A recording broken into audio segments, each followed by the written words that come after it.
जय जगन्नाथ ମୁଁ ଆସି ପହଞ୍ଚିଯାଇଛି ବୁଲାଝର ମନ୍ଦିର ପାଖରେ ଦେଖିପାରୁଥିବେ ତାର ଚତୁଃପାର୍ଶ୍ୱର ଦୃଶ୍ୟ। ମୋ ସାଥିରେ ଆସିଛନ୍ତି ଭାଉଜ,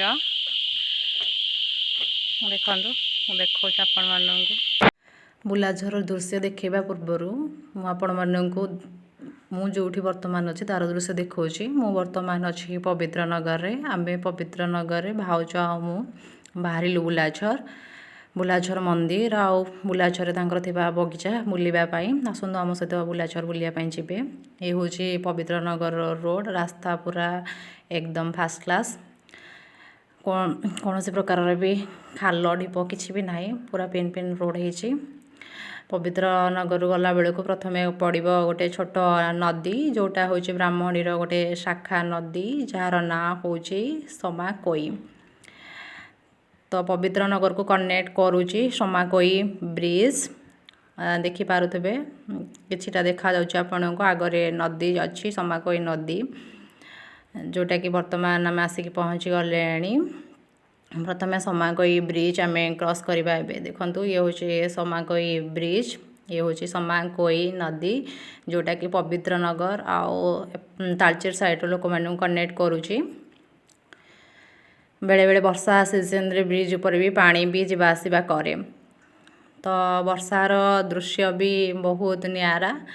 ଏବେ ତ ବର୍ଷା ସିଜନ୍ ନାହିଁ, ଖରା ସିଜନ୍। ପାଣି ପୁରା ଠିକ୍ ଠାକ୍ ଅଛି। ବ୍ରିଜ୍ ଉପରେ ଯିବା ଆସିବା ଠିକ୍ ଠାକ୍ ଚାଲିଛି। ଏଇଠି ଗୋଟେ ଟର୍ଣ୍ଣିଂ ପଏଣ୍ଟ ପଡ଼ିବ। ଟର୍ଣ୍ଣିଂର ଲେଫ୍ଟ ସାଇଡ଼୍ ଗଲେ ଇଏ ହେଉଛି ବିରୁ ଆଉ ବୁଲାଝର ଯିବା ରାସ୍ତା।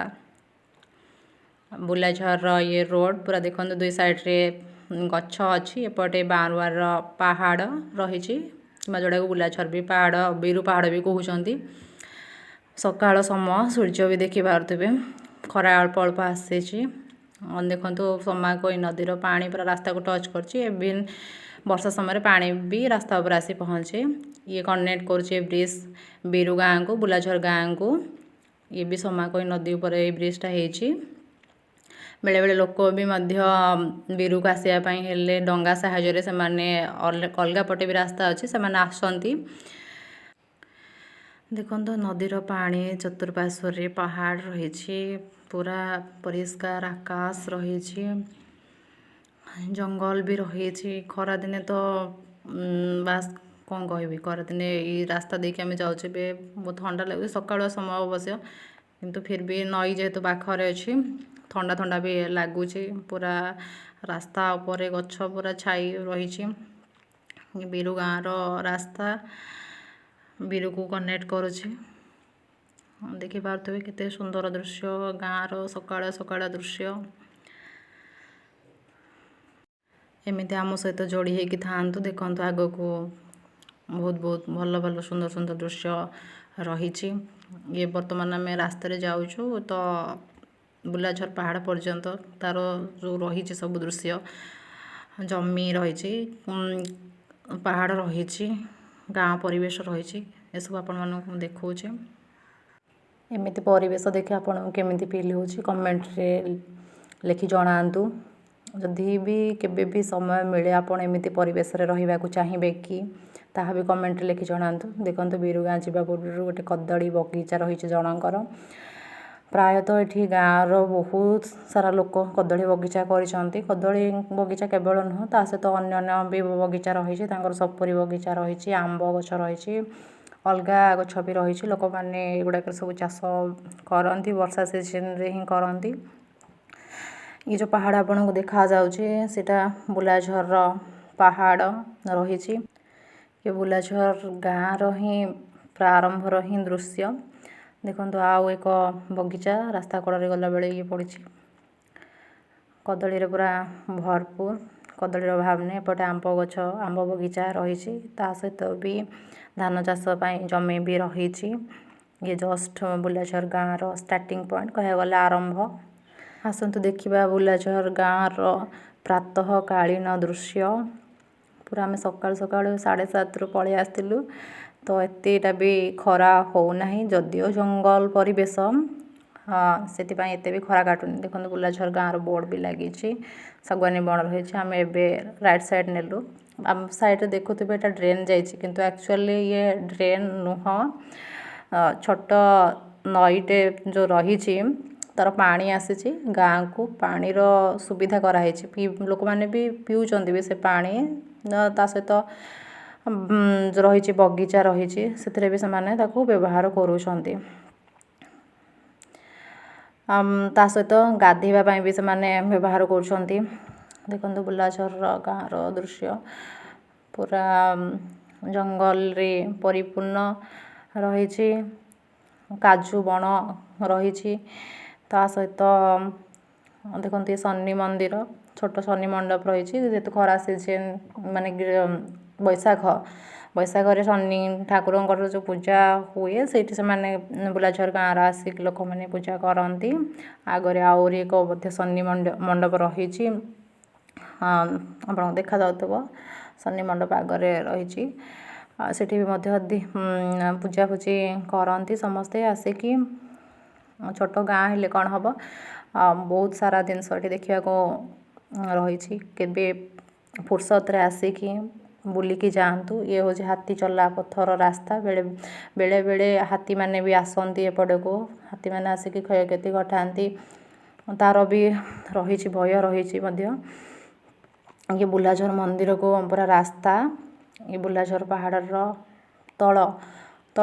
ତଳିଆ ଅଞ୍ଚଳ, ଆମେ ତାକୁ ବର୍ତ୍ତମାନ ଏବେ କ୍ରସ୍ କରୁଛୁଁ।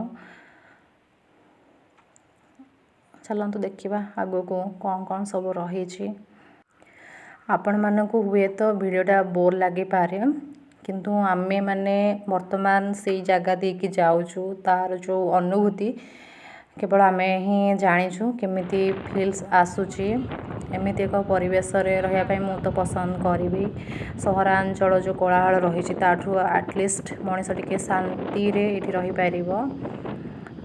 କୌଣସି ପ୍ରକାରର ଡିଷ୍ଟର୍ବାନ୍ସେସ୍ ନାହିଁ, ପୁରା ଜଙ୍ଗଲ ରହିଛି, ସୁନସାନ ପରିବେଶ। ବୁଲାଝର ମନ୍ଦିର ପ୍ରାୟତଃ ଆମେ ପହଞ୍ଚି ଗଲୁଣି। ଏ ବୁଲାଝର ମନ୍ଦିରର ଷ୍ଟାର୍ଟିଂ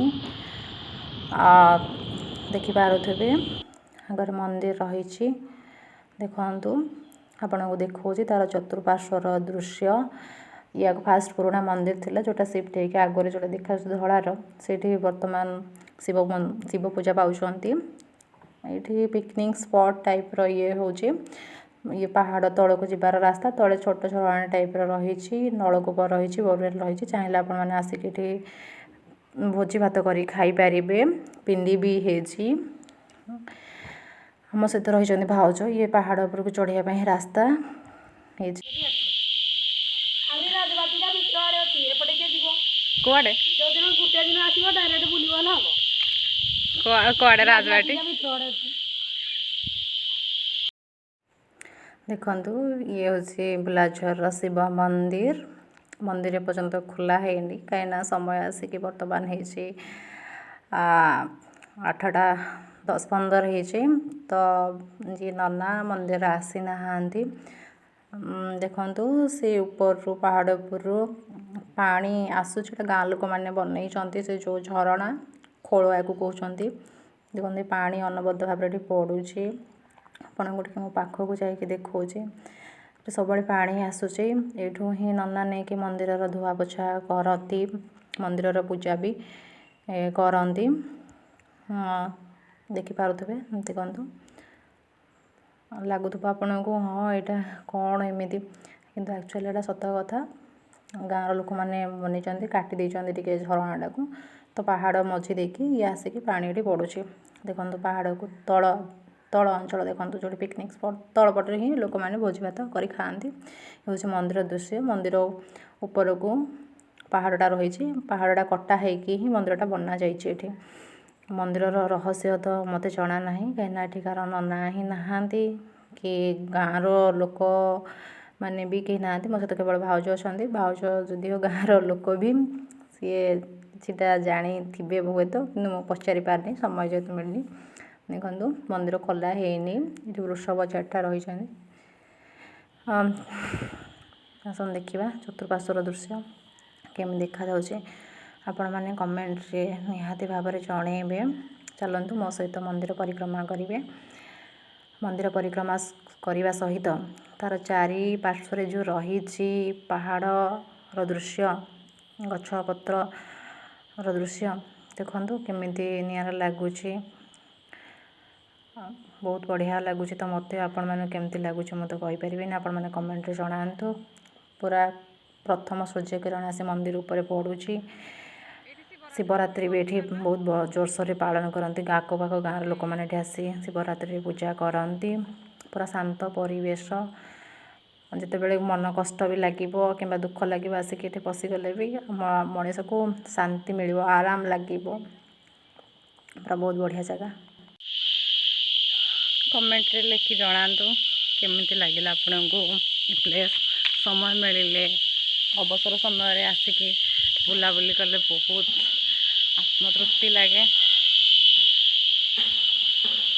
ଯେଉଁମାନେ ମୋ ଚ୍ୟାନେଲକୁ ସବସ୍କ୍ରାଇବ୍ କରିନାହାନ୍ତି ଚ୍ୟାନେଲ ସବସ୍କ୍ରାଇବ୍ କରିନେବେ ଫର୍ ନ୍ୟୁ ଅପଡ଼େଟ୍ସ। ଯିବା ପୂର୍ବରୁ ମୁଁ ଆଉ ଥରେ ଆପଣମାନଙ୍କୁ ଦେଖାଇ ଦେଉଛି ମନ୍ଦିର ପରିସର।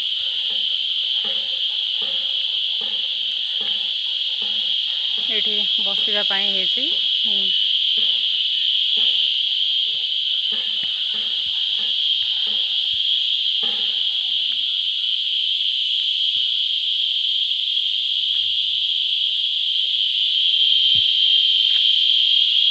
ପୁରା ପାହାଡ଼ ତଳକୁ ରାସ୍ତା।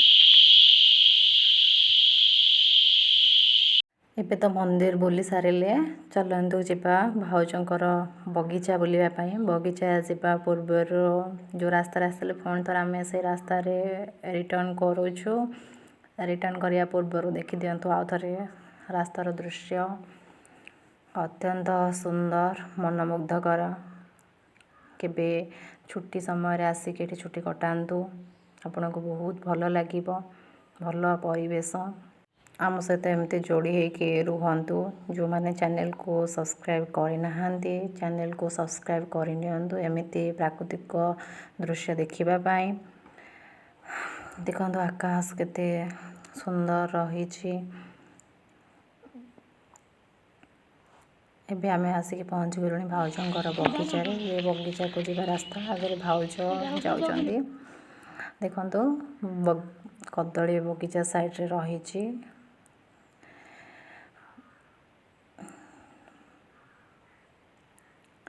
ଇଏ ତ ପୁରା କଦଳୀ ବଗିଚା ଭିତରେ ଆମେ ପଶିଗଲୁଣି।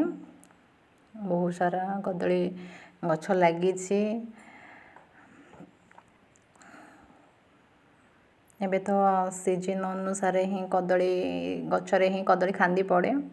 ତ ପ୍ରାୟତଃ ଗଛରେ ଖାନ୍ଦି ନାହିଁ, ଖାନ୍ଦି ପଡ଼ି ସାରିଲାଣି। ତ ଗଛ କିଛିଟା ଗଛ ବି ଭାଙ୍ଗି ଭଙ୍ଗା ଯାଇଛି। କଦଳୀ ବଗିଚା ପରେ ପରେ ରହିଛି ଭାଉଜଙ୍କର ସପୁରୀ ବଣ। ସେଥିରେ ଆମ୍ବ ଗଛ ବି ରହିଛି, ନଡ଼ିଆ ଗଛ ବି ରହିଛି। ତ ଆପଣମାନେ କମେଣ୍ଟରେ ଲେଖନ୍ତୁ ଆପଣ ଏମିତି ଏକ ପରିବେଶରେ ରହିବାକୁ ଚାହୁଁଛନ୍ତି କି ବଗିଚା ଯେଉଁଠି ରହିଛି ଫାର୍ମ ହାଉସ୍ ଟାଇପ୍ର ଆସିକି ଏମିତି ଏକ ପରିବେଶରେ ଫାର୍ମ ହାଉସ୍ କରିକି ରହିବାକୁ ଚାହୁଁଛନ୍ତି କି କମେଣ୍ଟରେ ଲେଖି ଜଣାନ୍ତୁ।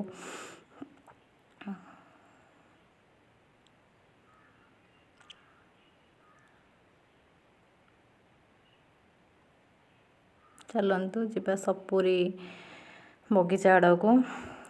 ଇଏ ସପୁରୀ ବଗିଚାର ରାସ୍ତା। ଦେଖନ୍ତୁ ବଡ଼ ବଡ଼ ନଡ଼ିଆ ଗଛ ବି ରହିଛି। ନଡ଼ିଆ ଗଛର ତଳେ ଲାଗିଛି ସପୁରୀ ଗଛ।